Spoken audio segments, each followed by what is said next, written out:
Richard Liogé.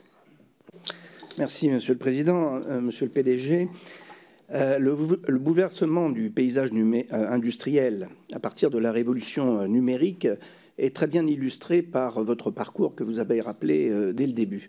Le mariage du réseau, est-ce qu'on peut l'appeler encore téléphonique, et le mariage du numérique, que ce qu'on appelait la télévision au XXe siècle, il est même impossible de dire à quel domaine d'activité les groupes comme les vôtres sont rattachés. Surtout qu'on peut et on pourra sans doute rajouter l'assurance et la banque.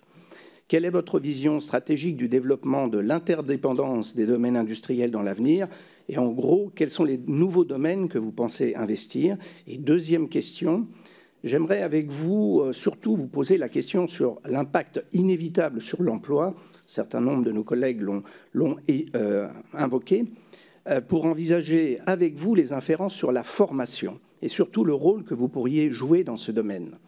La deuxième question est donc de savoir comment un groupe comme le vôtre réfléchit, envisage de participer à la question de la formation, dont vous savez que pour les députés de La République En Marche, c'est un élément essentiel si on considère qu'avec l'évolution que vous avez développée tout à l'heure du numérique, on sait bien que les emplois vont changer énormément et donc il va falloir investir énormément dans la formation. Est-ce que votre groupe a une réflexion sur cette question et comment vous pourriez nous aider justement à répondre à cette destruction d'emplois qui, à mon avis, est inévitable. On le voit bien avec l'évolution du numérique, mais en même temps, si on peut effectivement investir fortement dans la formation avec votre aide, je voudrais savoir si vous avez une réflexion dans ce domaine. Merci.